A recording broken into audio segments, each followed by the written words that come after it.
views and opinions expressed in this program are those of the participants and do not necessarily reflect the views of BronxNet or the program underwriters. Hi, everyone, and welcome to Mission BX, a collaboration between the Center for Bronx Nonprofits at Hostos Community College and BronxNet. Mission BX is dedicated to highlighting the work of nonprofit organizations in the Bronx. And today, we're going to be visiting with people from Step Up for Better Living, an organization that does exactly that, helps people step up to make their life better. So come along and let's see what their work actually is.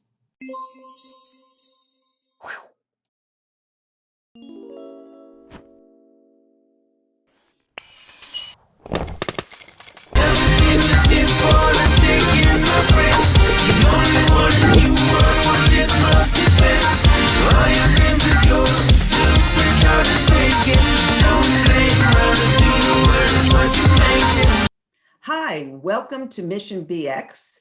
And today we're going to be visiting remotely, as you know, with three special people from an organization called Step Up for Better Living. And I always think that with so many organizations in the Bronx, Step Up for Better Living is one of those organizations that just does the work. You don't hear a lot about them until suddenly you realize, whoa, they're doing what? So we're going to be talking to the executive director, Luis Rodriguez, the board chair, Bradley Hamburger, and Fiorella Tejas, who is one of the clients for the organization. So let's start with you, Luis, and Bradley, please step in and let's talk about what you were doing pre-COVID, if you can even remember that there was a pre-COVID. Thank you, Eileen, for inviting us to the show. Let me first start off by providing some context of Step Up for Better Living. We're an organization whose mission is helping people in need cope with major life challenges, among them avoiding homelessness and hunger, maintaining wellness, and also pretty much looking for opportunities to advance by education and employment opportunities. In a sense, you could say our mission is helping people achieve stability, wellness, and self-sufficiency. These are the three pillars that form the foundation of our mission. Prior to the pandemic, our services can be summarized as helping people avoid homelessness by helping them to get emergency rental assistance in the form of one-shot deals. We helped seniors get Social Security, Meals on Wheels. We provided a nutrition program that helped people learn the basics of healthy eating and how to save the dollar to get the best value. We provided case management services to help people get entitlements. And I'm very proud of the fact that we have a robust cultural arts and recreational program to help people get access to museums and things. We took seniors to see The Lion King on Broadway, Ain't Too Proud to Beg. We took young adults to Coney Island, Ripley's Believe It or Not, Rye Playland. So in a sense, you could say something for everyone. Hope for people in need and access to opportunity for people looking to get ahead. And these are the things that we were working on. Prior to the pandemic, we were working on 200 to 250 families a year, and things changed when the pandemic hit, obviously. So you work with whole families, with a multitude of challenges, not necessarily just single people, but combination of single people, seniors that are seniors, and then also low-income families. So we do both. So how did they find you? Basically, we started with a cohort of 565 families that we helped screen and place into permanent housing. And we've been following these families over many years. And then in addition to that, through the creation of social media and through outreach, we're doing outreach to families so that they become aware of our services through word of mouth, through the website that we have, and now also through Facebook, Instagram, and Twitter. So they know how to contact us. Plus, we've also joined a consortium of 70 agencies in a group called Unitas NYC. So we share referrals with that group as well. Okay. I mean, it's just what I said at the beginning. You're working with these families, changing their lives, and it always seemed to me that you were just very clear about what the mission was, and you were going full speed ahead. So Then COVID hits. What happened? Well, what happened was all the things that we were doing face to face with clients changed. We would do office visits, we would do home visits. We were going out into the community with trips and things. All of that changed. So we adapted the program so that we could still maintain contact with clients, but now we're doing it remotely through telephone and through email. Although one thing that did not change was the aggressive outreach that we did to help people access food.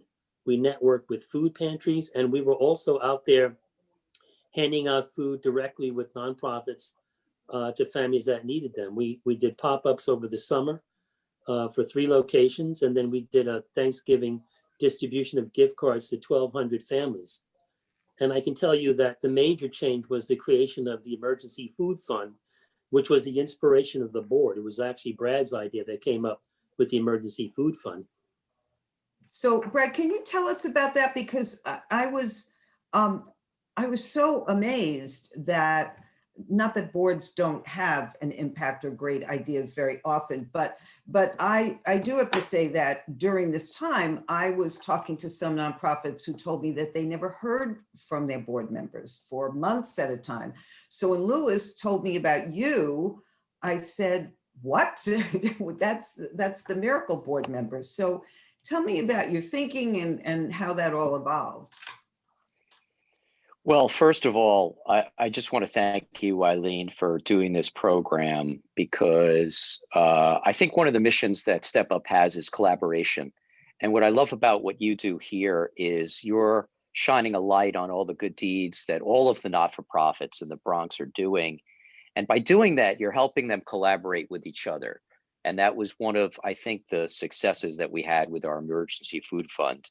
You know, the genesis of the idea was very simple. When COVID hit and we were all working remotely, Lewis and I reached out to the rest of the board, and we have 7 amazing board members from all different backgrounds. And we said, you know, we're going to step it up on the board side, and we're going to meet more often. So typically the board would meet every other month, and we decided to meet.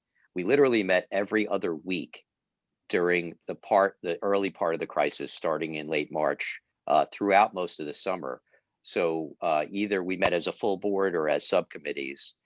And during one of the early board meetings, it was apparent to our social workers and Lewis and our staff that that food was a critical need for so many of our clients and residents of the community that we serve.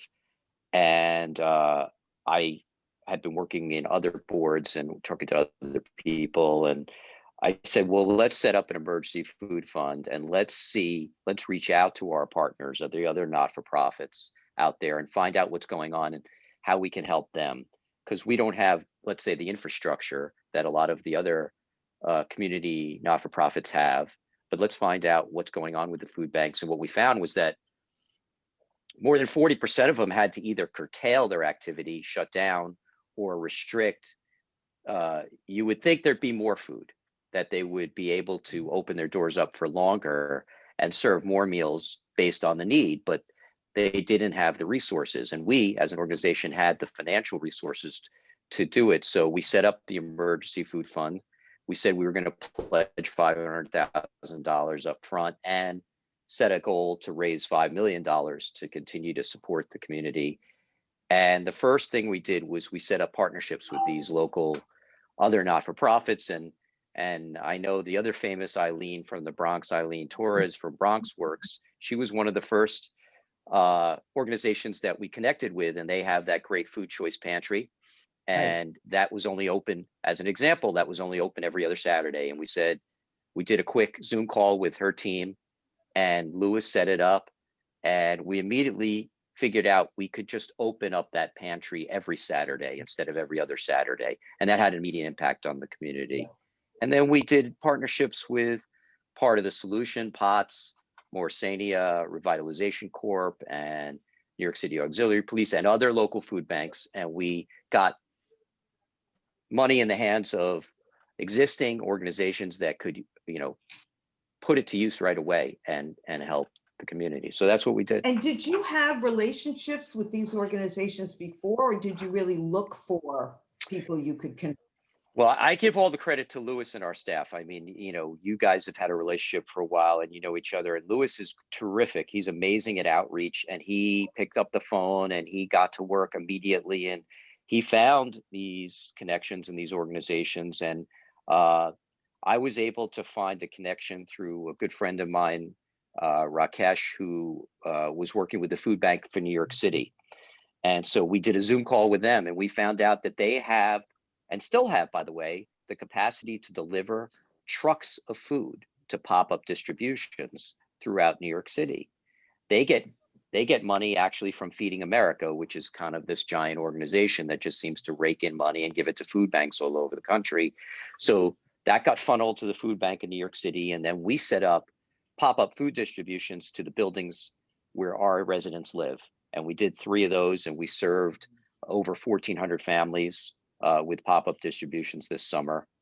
And so, yeah, I mean, it's like I said, it's a collaboration. And I think, you know, your program here is really dedicated to that mission as well. Yeah, and thank you for, and that's exactly the point of our program, that we really want people to know about the work that people are doing. And as Lewis and I have spoken about, normally when it's not now, we would go to Step Up for Better Living, because we want people to really see the work in action. But obviously we're not able to do that. But what's been interesting is that as we've gone remote, and I don't remember, maybe we started in April. I thought, nobody's gonna watch this. It just seemed like such a strange time, but actually we've had people call and say, can I be on your show? People are watching and I want people to know about what we're doing. So that's been really gratifying, to be able to shine a light on the organizations and have people respond. So now, are you still doing the same thing? Are you still, actually, you know what? I think we're going to have to take a little bit of a break, but when we come back, what I want to talk about is what's going on now. Are you still doing it? Are different partners? Because one of the things that I know from the Bronx Relief Fund is that food is the biggest issue. When we look at what the need is in the Bronx, it's been food. So now with this, it's even worse. So, so we'll come back and we'll talk more about that. Great. When taking public transportation, don't touch your phone. Carry hand sanitizer and use it immediately upon leaving the bus or train. Avoid touching your face. If someone is coughing or sneezing, move away. Wash your hands with soap and water as soon as possible. Limit contact with poles. If possible, avoid rush hour. Don't eat or drink on public transportation. Keep your bag off the floor or other surfaces. Avoid directly touching turnstiles.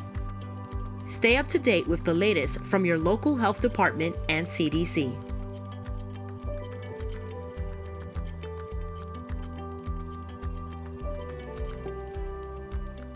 So we're back with Step Up for Better Living, with both the executive director, the chair of the board, and one of the clients, Fiorella, who we'll be speaking with very soon.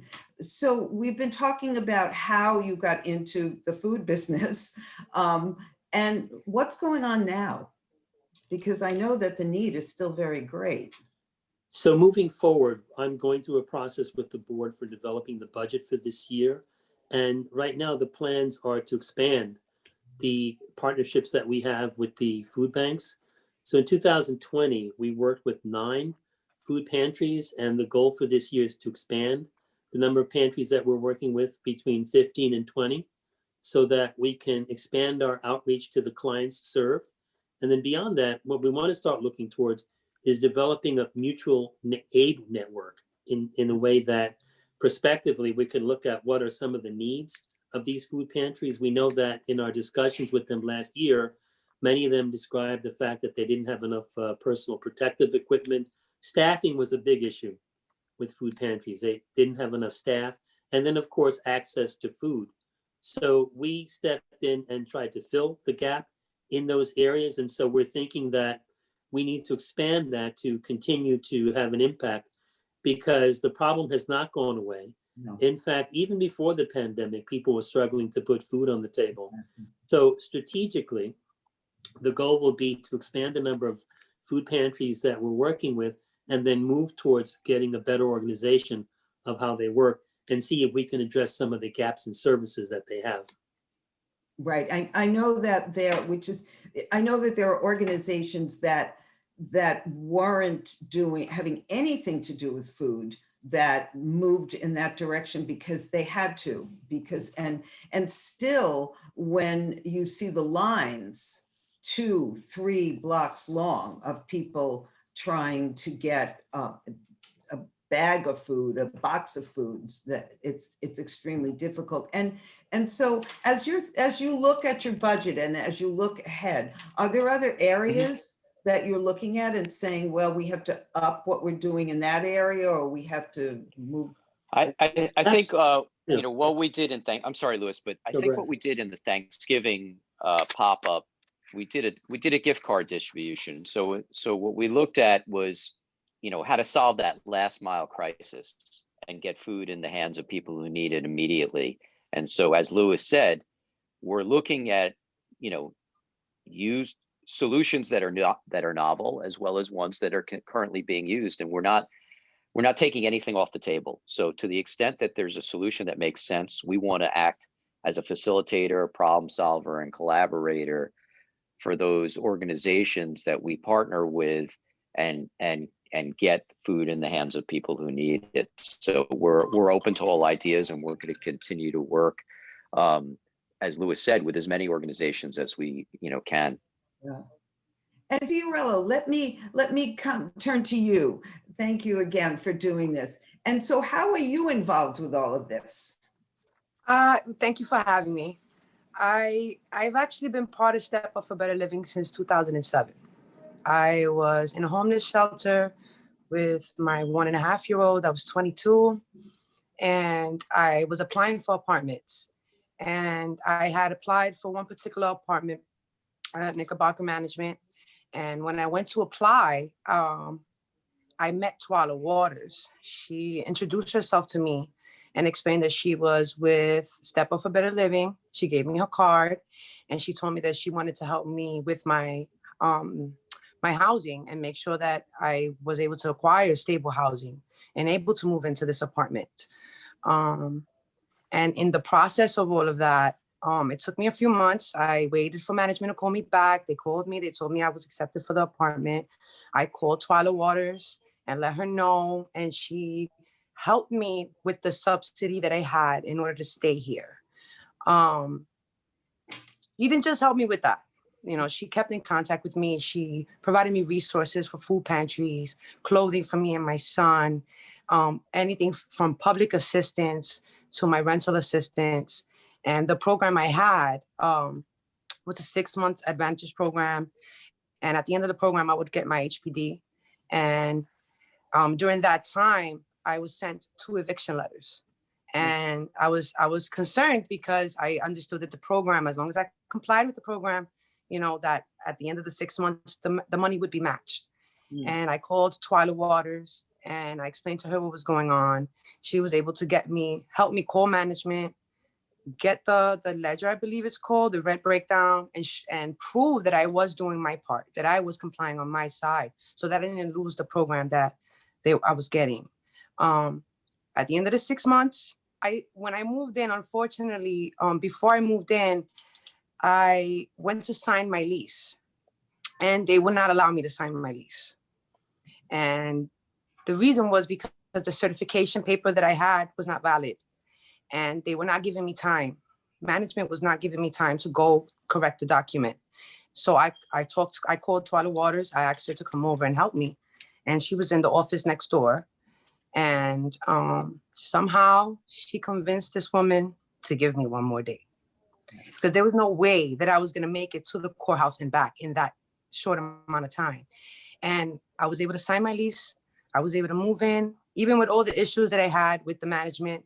My HPD came through because of Twila Waters. After that, she kept in contact with me. She did home visits. She continued to help me if I needed help. She also, over time, just would always keep in contact with me. You know, anything I needed, I knew that I had somebody that I can call and to help me. Fast forward a little bit, because I've been with the program for a long time. In 2006, my mother was diagnosed with stage 4 cancer, and she was given 6 months to live. I became her caregiver full time. And of course, Twalu Water knows, I would contact her, she would call me. And on one of the phone calls, she said that they were doing a workshop with Cornell University, and that was the nutrition workshop. She said if I wanted to join, I said yes. And I was able to learn how to store my food, how to save a couple of dollars by making sure that I knew if it was the right price, checking the unit price, and I learned new meals. Again, my mom was sick, so she wasn't really eating. So the little recipes that I learned, she got to eat them. It was really helpful, the program, to me. While I was in the program, I met Andrew Thomas, and Andrew Thomas and Miss Waters also told me about the $25 gift card that they were going to give us so that we can continue to make the recipes, and that they want to continue the program on a monthly basis to provide it for us. And so this is pre-pandemic. Yeah. Nice. I would go on a monthly basis and I would pick up my card, and that was a big help. And then pandemic happened. And at that moment, you know, I kind of didn't know what was going to happen, because I live in the South Bronx, and in the area I live in, the food pantry that comes out here, City Harvest, I was never really allowed to get on that line. Now the line is extremely long because it's pandemic, but I knew that I was not going to be able to get a pantry from there. I've been turned away before. So I would have to go across the Bronx to other organizations or other soup kitchens to get a pantry. And this is before the food stamp allocation was given to us, the full allotment. And before the stimulus check, you know, we were sent a flyer, and actually Ms. Waters called me to let me know that with May's rent, they will be sending us another gift card so that we can get some food with it. And I paid the rent, and in the mail came the card. And then unfortunately throughout the summer, I wasn't able to go to the pop-ups because I have 2 kids at home. One was in junior high school, one is in elementary. I could not leave my house, and I couldn't leave my kids alone, you know? So the next time I was able to pick up was for the Thanksgiving giveaway. And that was because by that time, things were hard, you know, I was behind on some bills. And of course, I didn't have enough money. And that helped a lot to put Thanksgiving dinner on the table. And I appreciate it, because if it wasn't for them, I don't know, I wouldn't be even in this apartment right now. Fiorella, thank you so much for telling that story. And thank you for allowing me to. Oh, and clearly you've had to work so hard to take care of your family, to take care of yourself. So, you know, lots of respect for you for doing all of that. And I'm really happy for you and for all of the other people who are helped by Step Up for Better Living, that you exist and can help people who just need that person who says, I'm not going to take no for an answer for you. We're going to go make another phone call. We're going to do something else. And I think that kind of work is happening in many organizations all over the Bronx. The Bronx is sort of an epicenter for this kind of work. And Bradley, I have to say a big thank you to you as the kind of board member who is part of the team of an organization and a leader of the team, because that doesn't always happen. I think that, you know, sometimes, and that's not to say anything negative against boards, but I think that there are times when people don't see their role in quite that way. And I also respect the partnership that you and Louis have to be able to say, hey, let's figure this out together. We can make a difference here. So yeah, thank you, Eileen. I think that you can hear from what Fiorella said that the kind of the magic happens though with all of our social workers, their staff and volunteers, and the people who every single day are there for Fiorella and our other clients. I see my role as just a, kind of a facilitator, and the board. We have really a great board, and they did really pitch in at the start of the pandemic, and we met very often, and we were trying to just facilitate the work that Lewis and the staff does. That's all we can hope to do. So, but thank you. Well, they were also at the front line, Eileen, just to let you know that board members, Brad and his children, were at the front line giving out food. And they showed up at these food pantries. They went out and did purchases. So they did more than just think of the idea and support it. They participated in it. And you're right, it is really great when you have a great partnership between board and staff.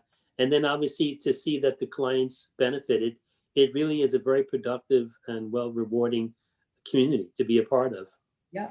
Yeah. Thank you, Fiorella, for telling your story. We really appreciate it. Thank you. Thank you for having me. I don't think there's a program like this anywhere else. And I think what you guys doing are amazing. And we all appreciate you. Thank you. We've run out of time, but what a perfect way to end. So thank you, everyone. Thank you. I only hope that the need gets less. That's what we hope for in the future. Exactly. So thank you. We hope for a quick recovery for everyone. Exactly. And thank you again to everyone. Thank you, Eileen, for doing these. You're welcome. Thank you, Eileen. Thank you. Fiorella, Brad. Unfortunately, that's all we have time for today. We could have talked to the people from Step Up for Better Living for a long time, but just in case you missed part of the show or would like to see it again, just go to bronxnet.tv and look for Mission BX. Thanks for being with us, and we're looking forward to seeing you the next time we go to visit another wonderful nonprofit in the Bronx.